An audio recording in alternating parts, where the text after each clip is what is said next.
কি করেছেন আপনারা পশ্চিমবঙ্গের জন্য? এত উন্নয়ন করেছি, এই করেছি, তাই করেছি। কি উন্নয়ন করেছেন? 50 টাকা দিয়ে বেকার ভাতা চুকাচ্ছেন। 1 কোটি বেকারকে দান করিয়ে দিয়েছেন। ইজ্জতে দিতেন, গরিবের মধ্যে সব লাইন দিয়ে দাঁড়িয়ে আছে 50 টাকা পাওয়ার জন্য। টাকা দেওয়াটার আমি এগেনস্টে নই, খুব ভালো করছেন, কিন্তু এতে তো পরিচয় পাওয়া যাচ্ছে পশ্চিমবঙ্গের অবস্থা কি। পশ্চিমবঙ্গে কত বেকার, এর থেকে তো বোঝা যাচ্ছে। কেন হবে না বেকার? 6,688টা কোম্পানি পশ্চিমবঙ্গ থেকে চলে গেছে। 6,688টা কোম্পানি পশ্চিমবঙ্গ থেকে চলে গেছে। নেই, কিন্তু মাদ্রাসার জন্য 5,713 কোটি টাকা উনি দিয়েছেন। মাদ্রাসা চালাবার জন্য ভালো, ধর্মীয় জিনিস ভালো, পড়ানো ভালো, কিন্তু ওই সার্টিফিকেটটা কি দাম আছে? কোনো দাম নেই। কিন্তু আমাদের পড়ালে দেখুন কি হচ্ছে। একটা টিচার, তাও আবার সব টিচাররা নিজেরা চাঁদা তুলে স্কুল চালায়,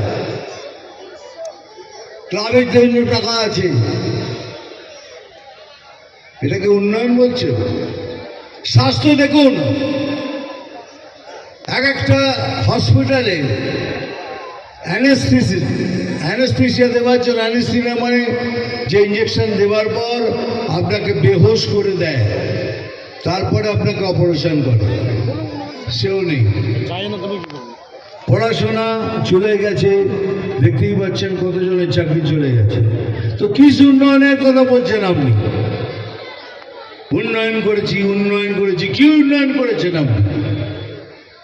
হ্যাঁ, আপনি খালি কন্যাশ্রী, ভাতাশ্রী, মাতাশ্রী, পিতাশ্রী, সব শ্রী, এখন আমরা শ্রী শ্রী শ্রী বিশ্রী হয়ে গেছি।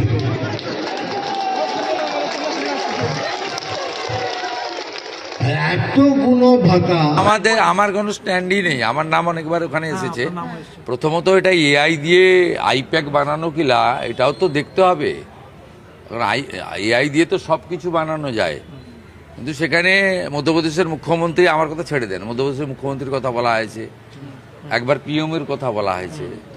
এই গুরুতর অভিযোগ। হুমায়ুন কবির কি করবেন জানি না। ওনার এটা সেন্ট্রাল ফরেন্সিক ল্যাবে তদন্ত এবং সিবিআই তদন্ত দাবি করা উচিত। মধ্যপ্রদেশ সরকারেরও উচিত এটা স্পেশাল ইনভেস্টিগেশন দেওয়ার, এবং এই আইপ্যাকে যারা এগুলো কারবারটা করেছেন বা এআই দিয়ে বানিয়েছেন, এআই কিনা দেখা দরকার আছে।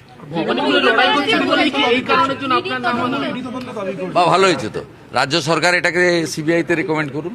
সিবিআই যদি মনে করে এখানে মানি ট্রেল হয়েছে, তাহলে ইডিকে তারা ইডিকে হ্যান্ড ওভার করবে। তৃণমূলকে তো প্রসিডিওর জানতে হবে, সরাসরি ইডিকে দিতে পারে না রাজ্য সরকার। রাজ্য সরকার রেকমেন্ড করতে পারে ভারত সরকারকে ফর সিবিআই। সিবিআই যদি দেখে সেখানে, প্রথমত এটা এআই কিনা সেটা তো সেন্ট্রাল ফরেন্সিক ল্যাব থেকে দেখতে হবে। এবার আমার কোনো মন্তব্য নেই, এটা মমতা ব্যানার্জির বি টিম হুমায়ুন কবিরের লড়াই বাবরি মসজিদ নিয়ে। আর আমাদের বক্তব্য হচ্ছে বাবরের নাম লিখতে দেব না আমরা, একদম single point agenda. Single point agenda যে বাবরের নাম আমরা এখানে লিখতে দেব না। হিন্দু মন্দির বানাক, মুসলমান মসজিদ বানাক, উই হ্যাভ নো অবজেকশন, কিন্তু বাবরের নাম লিখতে দেব না। বাবর মোগল পাঠানরা ভারতকে লুট করেছে, ধর্ম পরিবর্তন করেছে, মন্দির ভেঙেছে, মা বোনের ইজ্জত নিয়েছে, তাদের কোনো ক্ষমা নেই।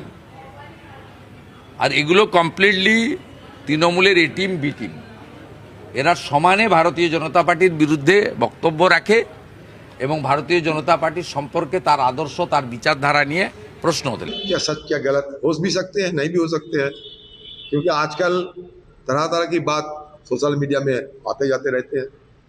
अगर ये सच है तो आम लोगों के सामने सवाल जरूर खड़ा होगी कि हुमायूं कबीर आदमी तो है, लेकिन किसके लिए काम कर रहे हैं, ये सवाल जरूर पैदा होंगे। इतने पैसे उनके पास, इतने धन कैसे आए कि हेलीकॉप्टर की इस्तेमाल कर रही है, तो ये तो सवाल आ ही रही है बाजार में, लोगों की मन में। तो इसके साथ साथ ये जो मुद्दा आप जिक्र कर रहे हैं, ये अगर सामने आए तो लोगों को पता चलेगी कि नोटों के कौन कर रहे हैं, ढोंग कौन कर रहे हैं और लोगों को गुमराह कौन कर रहे हैं। लोग इस पर जरूर विचार करेंगे। ना बोलते एक কথা তোমার কতবার করে বলে দিলাম। सारदा सुदीप्त सेन का आज जमानत होने की संभावना है। देखिए, सुदीप्त सेन सारदा कांड में हजारों करोड़ के रुपया की उन्होंने घपला किए थे, सबको पता है। ये सारे बंगाल में लाखों की तादाद में लोगों को ये शारदा कांड की घटना के चलते सारे अपना धन खोने पड़े। ये बरगलाते हुए आम लोगों को ये लूटे थे और इनके पीछे सबसे बड़ा मदद जिस पार्टी के थे वो टीएमसी और उनके नेत्री ममता बनर्जी। ये सबको जानकारी है कि शारदा कांड की घटना ये बंगाल में लाखों की तादाद में लोगों को धन लूटने के लिए किए गए थे और पीछे टीएमसी पार्टी के सारे नेतागण इसको मदद किए। बीच में सुदीप्त सेन खुद जेल में वो सड़ते रहे और बाकी तृणमूल पार्टी के जितने नेतागण वो बाहर में मौज करते रहे। ये सुदीप्त सेन की अभी जिम्मेदारी होगी कि असलियत क्या है इसके बारे में बताइए। टीएमसी पार्टी की जो प्रवक्तागण है टीवी में हमें रोजाना ज्ञान बांट रहे हैं, इन लोगों ने भी शारदा कांड के साथ ममता बनर्जी के जो संपर्क इसके बारे में उजागर भी किए थे। जेल में एक व्यक्ति सड़ते गए और बाकी तृणमूल पार्टी के नेतागण धन कमाते हुए बाहर मौज करते रहे और अंतिम चरण पे ये सुदीप्त सेन की अभी जमानत की खबर आ रहे हैं। देखो, सुदीप्त सेन की जमानत के बाद अगर नया कोई राज खुलकर सामने आए, ममता बनर्जी जिसके लिए जो करना है कर दिए हैं। शारदा कांड की घटना को मतलब पुलिस की ओर से इसको गुमराह करने के लिए, इसको भटकने के लिए, इनको सही ढंग से तफ्तीश में पाबंदी करने के लिए और तितर भीतर करने के लिए जो पुलिस की उस समय